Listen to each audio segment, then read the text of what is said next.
Welcome on in to the Utah Blockcast. I'm Steve Bartle, Utah Insider for KSL Sports. First of all, I want to shout out to all the Utah Blockcast listeners, to the U fans that tune in on YouTube. Appreciate you all for showing the support and tuning in to the Utah Blockcast. Um, it means a lot. So thank you. If you guys want to hit the subscribe button on YouTube, you could do that. You can leave the 5-star reviews. Always appreciate that. On this episode, diving into my X factors for Utah football heading into 2025. I've got 7 X factors that I think will largely determine Utah's success and ceiling. So excited to talk about that. Let's get to it. I think when it comes to X factors, I think they can come in different forms. They can be high level performers that just can overwhelm sometimes when they play up to their ceiling. They can be unknown commodities that surprise, that step up and emerge over the course of a season. Um, they can be other dynamics as well. So I think there's a number of different ways to look at who or what is an X factor. But for me, this conversation starts with quarterback Devin Dampier. I think for me, Devin Dampier is, he's fantastic. Obviously, after hiring Jason Beck, Devin Dampier was the obvious choice in the transfer portal and who Utah went to, and it just made so much sense in regards to bringing in the quarterback that executed the offense under Beck, and having that command of the offense. It was really clear to see the difference between Dampier and the other quarterbacks in terms of their command of the offense and how well they executed. Dampier looked really comfortable. He looked confident, and it was a clear difference between the other quarterbacks. So, obviously Utah fans are very familiar now with the numbers that are pretty exciting when it comes to Dampier. 2,768 passing yards, 12 touchdowns, 12 interceptions, 1,166 rushing yards, and 19 touchdowns on the ground. It'll be interesting to kind of see what sort of numbers he puts up this year. I don't think he's going to be as relied upon in on the ground game. I don't think 19 touchdowns on the ground is going to be in the cards for Dampier this season.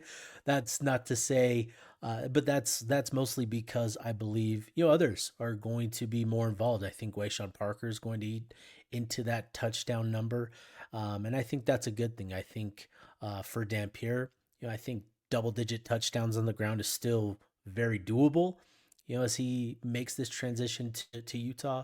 But I think what you're hoping to see from him in terms of numbers and projections, you want to see that 2,700 passing yards. I think that's a great goal. You'd love to see, his touchdown to interception ratio, increase maybe by 50%, where he's throwing 18 touchdowns, 6 interceptions. That should be a worthwhile goal. And then, on the ground, you're looking for him to be just a dynamic presence, right? Averaging 6-7 yards a pop, minimizing the losses and that sort of thing. If he can run for 4 digits again this year, that's really exciting. So when looking at what Dampier brings as a passer, I think there's a lot of reason to be pretty optimistic about what he can be. When going back to last year, in comparison to some of the other quarterbacks in the Big 12, you look at Pro Football Focus and how they graded things and how they rated some of the quarterbacks. I've got the Big 12 quarterbacks, all of them here with Dampier included. And obviously, there's going to be a difference in terms of the Big 12 competition, Mountain West competition, and all of that. But I think there's some really important things to note here. So, obviously, the 89.9 grade, offensive grade, would have been second best in the Big 12 behind only Shedeur Sanders. And that again speaks to just how dynamic he was on the ground. But I think where I get really excited is this number here, this big time throws, right? So what is a big time throw? Let's go here. Pro Football Focus. This is the definition right here. Big time throw, a pass with excellent ball location and timing, generally thrown further down the field and or into a tighter window. And then another thing, the TWP, turnover worthy plays. A pass that has a higher percentage chance to be intercepted, or a poor job of taking care of the ball and fumbling. So essentially, how much um, are you minimizing bad throws, turnover worthy throws where you're throwing it into to coverage, where a defender has an opportunity to take the ball away? How secure are you with the ball in your hands?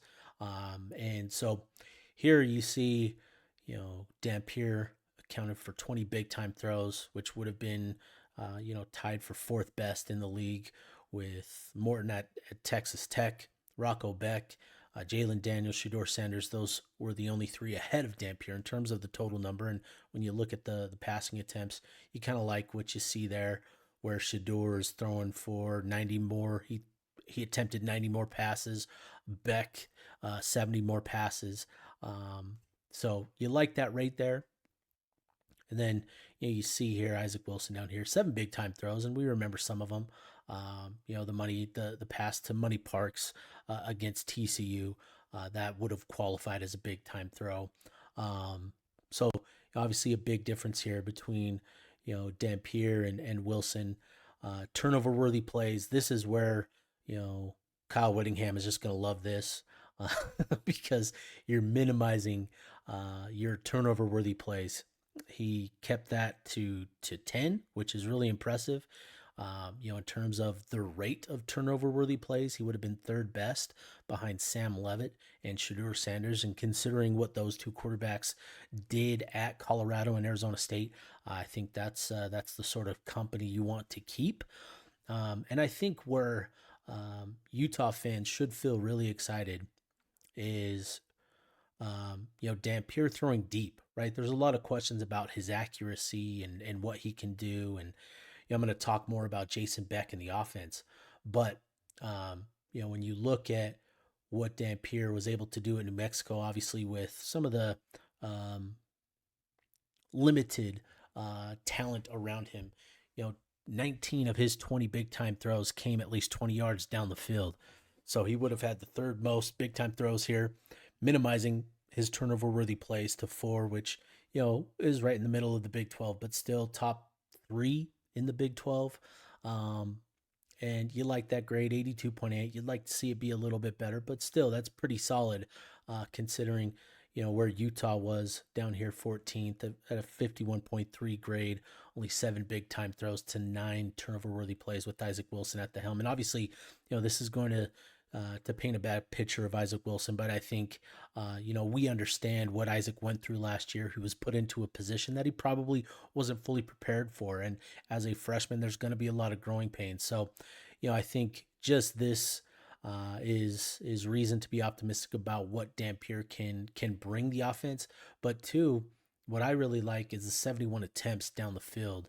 There's been so much talk about this offense, being a run heavy offense. But again, this speaks to, how often Beck and Dampier are going to look to push the ball down the field, to take those shots, to take advantage of defenses, trying to take the run away. And so I think this is a really exciting number, 71 attempts. Obviously, you want to see some of these numbers improve, but I think just having that, potentially having better pass catchers, particularly more effective ones deep down the field, in a Tobias Merriweather, in a Larry Simmons. I think that's there's reason to be optimistic about what Dampier can do there for Utah. So for me, I think Devin Dampier is the single biggest offensive X factor. I think he's obviously pretty dynamic and has plenty of room to grow as a quarterback. So for me, Devin Dampier is the biggest offensive X factor. Number 2 for me, the offensive line playing up to their ceiling. This one is going to be key for Utah to for them to reach their maximum potential this season. The offensive line has to play up to their ceiling, because Utah's offensive line, it's the best unit on the team. It's one of the best units, regardless of position, in the Big 12, and it's in the conversation for best offensive lines in the country. The thing there is they haven't earned that designation yet. but they're in the conversation. There's a lot of people that believe they're capable of becoming one of the best offensive lines in the country. So, that to me is why the O line playing up to their ceiling is the second biggest offensive X factor for Utah. Obviously, with two potential first round draft prospects in Spencer Fano and Caleb Lomu leading the way, Jim Harding has two of the most promising tackles in the country. And when you have that, you have a pretty good chance of having a pretty good offensive line. And then, those two combined to give up just 3 sacks and 951 combined pass block snaps. And, obviously you want to see some of the pressure numbers improve. And I think part of that too was, the quarterback, Isaac Wilson, not getting the ball out in a timely manner. And I think that'll be a thing that Dampier can help a lot with, and is getting the ball out in a timely manner. But also, escaping some of those pressures and avoiding some of them altogether, where that can eliminate some of those pressures as well. So I think, the key for Caleb Lomu is taking a big step forward like Spencer did this past season as a run blocker. And if he can do that, that puts Utah in really, really good shape. This group has, one of the top graded guards according to PFF and to Noah Togiai, and then two other veterans in Jaron Kump and Michael Mokofisi, who have played just a lot of football together. To have this group back, having played together all last year, and then have the depth behind them, is really, really encouraging and should be really exciting for Utah fans. So I think Utah fans should feel, pretty confident in this offensive line and their potential.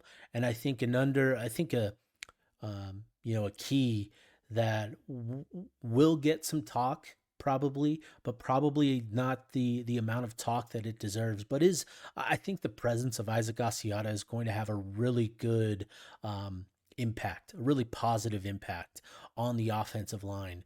When he was here the last go around, I think in 2023, Spencer Fano's freshman year, I think, there was a lot of optimism that he was a really good coach. And I think he has a way of connecting with the offensive line, having played the position so recently, that he can communicate with them. He can basically be a second Jim Harding, on the field, which is significant for these guys in learning the game and understanding their assignment. So I think, this group, again, it has the potential to be one of the best in the country.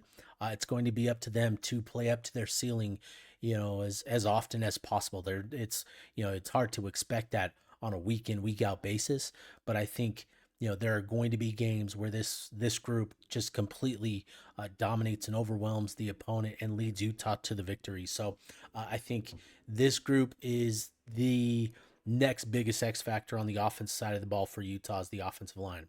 The number 3 X factor for me on the offensive side of the ball is Jason Beck's play calling.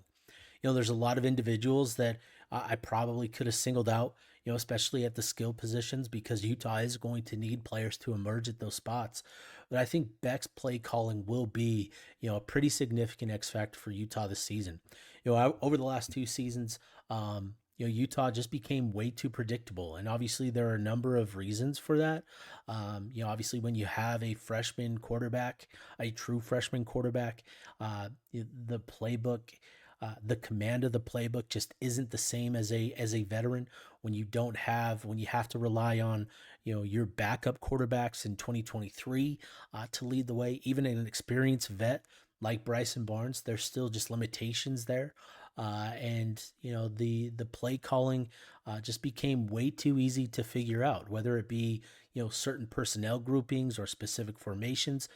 Big 12 defenses just had this offense figured out this past season. So I think, with a fresh set of eyes, a new voice, and a creative offensive mind under the headset, I think Beck is going to be, a pretty big X factor for Utah this season. There will be quite a big shift in terms of personnel usages, where you're going from 12 and 13 personnel with 2 and 3 tight ends on the field to now more, 11 personnel where you've got 3 wide receivers on the field at a time. There's going to be variance in different play calls, particularly in the run game. And I think that's going to be the biggest difference that Utah fans will notice is just how different the run game looks compared to what it's been under Ludwig.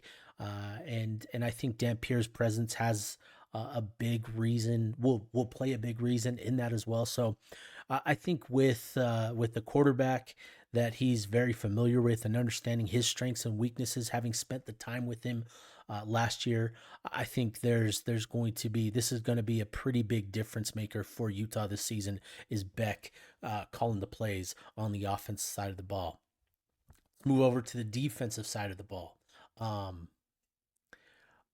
think the biggest X factor for Utah is actually going to be the linebackers on the defense side of the ball. Traditionally, when Utah, has the sort of linebacker play, high level linebacker play, that typically bodes pretty well for the defensive unit as a whole.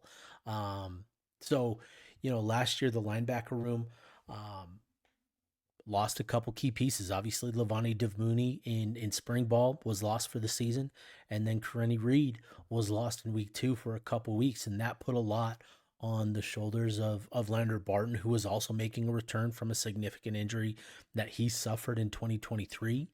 And you could see that Barton it was battling through the highs and lows. There were really promising moments. There were some struggles. There were a lot of missed tackles, and I think one thing that sort of shows Barton and the progress that he made in terms of, obviously, I think for 2/3 of the season last year, there were a lot of inconsistencies. There were struggles. There were ups and downs. But I think over the final month of the season, not only Lander Barton, but Jonathan Hall really settled in and started to play a bit more consistently and a bit more fundamentally sound. And so to illustrate that point, through the first 8 games of the season, Barton missed 13 tackles. That's the number that he was credited with according to Pro Football Focus. So 13 missed tackles over 8 games. Over the final 4 games, Barton limited that number to just 3. So I think that Houston game was really kind of the turning point for him. I think given what transpired in that game and a couple games before, I think for whatever was said, whatever sort of switch was flipped, he just got going in the final month of the season. And I think for him and for Utah, if he can continue to build on that momentum, which it seemed like he did during spring ball, he seemed a bit more lively, a bit more athletic. He seemed to just have that sort of mindset that he needed to be the sort of playmaker that a lot of Utah fans believe he can be. So he limited the number of missed tackles to 3. He also, made plays. He had a couple interceptions, 1 return for touchdown over the final month of the season.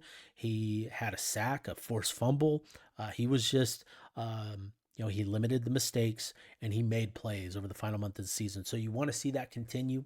And then with John O'Hall, right, I think it's important to remember that he made this switch to linebacker after fall camp. He didn't even get fall camp last year to get work at the position he would end up playing last season. So for him, this was a big learning process. And you could see that, you could see the moments, that Utah State game, he had a great game, had a couple stops, at or behind the line of scrimmage.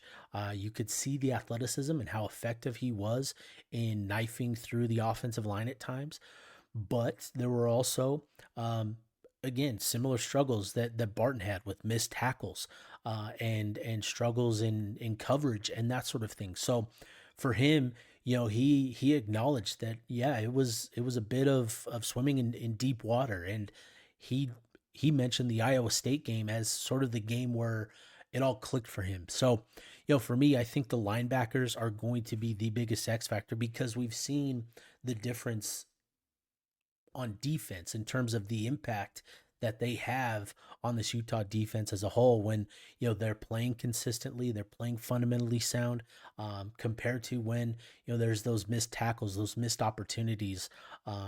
And so I think, as long as these two continue on the upward trend that they showed over the final month of the season, Utah's going to be in good shape with Lander and Jono, leading the way at that linebacker spot. You're also getting Levani Damuni back, and then you've just have so much depth at that position with Trey Reynolds and Kenai Lopes, and then the freshman that came in early as well. So to me, the linebackers are the biggest X factor on the defensive side of the ball. Um, for me, the second biggest X factor on the defense side of the ball. There's a number of individuals that I could have chosen, even in the secondary alone. But for me, I think the biggest in the secondary is Rashod Evans. I think he has, he's sort of the type where, we're talking about the offensive line, we're talking about Lander Barton. Those are proven commodities, guys that you count on to play a certain level of football each and every week, who also have the potential to really, you know, play at a really elite level. With Evans, this is more of an unknown commodity where if he plays like he showed that he could play like in spring ball, that's a significant difference for this Utah defense. There were flashes throughout spring ball that he could be, sort of a dynamic playmaker, where he could make plays in coverage. He could attack the line of scrimmage and make tackles behind the line of scrimmage for stops. He could blitz, get into the backfield, get after the quarterback. He looked sound in coverage. He wasn't dominant by any stretch of the means, but by any stretch of the imagination. But you saw the flashes. You saw enough flashes where you felt like, okay, it looks like Utah's got something here. And so if he continues to play with that sort of disruptive nature and the sort of playmaking that he showcased over the course of spring, you really like what that does for the defensive secondary, which already has an emerging star in Smith Snowden, has one of the top safeties in Teo Johnson. If Utah gets a dynamic playmaker at that strong safety position with Rashod Evans, I think that's a really, really positive development for not only the secondary, but the defensive unit as a whole. So I think for me, Rashod Evans is the second biggest X factor on the defense side of the ball. And then number three, the freshman defensive tackles. This is going to be interesting. So with Utah, you've got a couple of veterans, a few veterans coming back: Aliki Vomahi, Dallas Vakalahi, and Jonah Lea'ea. You've also got a walk-on turned scholarship player in Mike Tautioli. Those four are, they've been in the program a few years. You're expecting Dallas Vakalahi to take control of that defensive tackle room and be a consistent presence, a consistent positive force along the defensive line. You're going to count on Aliki Vamahi to be the veteran in the room, and to set the tone each and every week, each and every day. And then you've got others, Lea'ea, Tautioli, but there are going to be 5 freshman defensive tackles in the program this fall. And you're going to need 2, maybe 3 of them to emerge as potential rotational pieces. And when you look at the makeup of this group, you've got Carson Kafusi and Sione Motuapuaka. Let me get that right. You've got those two who enrolled early and went through spring ball and, have the familiarity of working under Luther Ellis. Then you brought in Dylan Bartle from the transfer portal. He enrolled early. He's a 2025 freshman. He enrolled early at LSU. So even though he didn't get to work at Utah, he still spent time, he still spent this offseason with a highly competitive program, received good coaching. So you kind of expect him to come in and sort of hit the ground running, similar to Carson Kafusi and Sione Motuapuaka. You think that I believe that Dylan Bartle is going to be, pretty prominent figure among that group. And then you're also welcoming Semi Taulunga out of Mater Dei and Pupu Sepulona out of St. Louis High School in Hawaii. And talking to a lot of folks, there was a lot of excitement about Taulunga and Sepulona and sort of the disruptive athleticism that they have along the defensive line. I think it'll be interesting to see what sort of element they can add to this room. Are they ready to compete right away? I think Taulunga is probably the more likely of Sepulona is the more likely candidate of the two coming in the summer to emerge as a potential rotational player this season, playing at Mater Dei, competing against great competition on a weekly basis, competing against high level offensive linemen in practice each and every day. I think that's going to bode well. With Sepulona, he's a multi-sport athlete, a really good athlete. Where he's got the quickness, he's got the movement skills that you love. He's got a big body. At 6'2", 6'3", 260 pounds. Where's he going to be at in terms of his weight? We'll see. But I think you're looking at, when projecting forward to 2025, you need 2 or 3 of these guys to emerge as rotational players. And I think the short list for me is going to be, Carson Kafusi, who I've maintained, since he signed with Utah back in December, as a guy that'll figure into this rotation. I think Dylan Bartle is going to figure into this rotation. Again, you love his size at 6'2", 313 pounds. And then I think Semi Taulunga is also going to be, another guy that figures his way into the rotation as well. So for me, this is a group, these freshmen, they're a bit of an X factor in terms of being an unknown quantity, coming in and potentially earning rotational, snaps. I think that, depending on their level of play, they can potentially make a nice difference for Utah in this defensive tackle room. You don't want to rely on true freshmen, particularly in the trenches, but I think Utah set up well where you've got some veterans in place to, play the majority of the minutes, and then getting, some of these freshmen into the rotation and working them, periodically throughout games and throughout the season, I think will benefit this unit, not only this season, but long-term beyond the season as well. So that to me is the third biggest defensive X factor. And then overall, I mean, how can you not talk about health and the injury bug? This has been the biggest issue for Utah the past 2 seasons. I've kept tabs on the number of games lost to injury over the last 2 seasons. Utah lost over 60 games to injury from players on the 2 deep just last season. And then the year before that, with all of the, season-ending injuries that Utah had, that number was well over 100 in terms of players that started the year on the 2 deep. And obviously there's some debate about whether Cam Rising was genuinely, on that 2 deep or not to start the season. He was. But yeah, Utah's lost over 150 games to injury the past 2 seasons. So you're looking for injury luck to swing back in your favor. And if spring ball is any indication, they avoided any sort of significant injury. And so we're going to knock on wood, and we're going to continue to knock on wood through the end of the podcast with this. Utah needs the injury luck.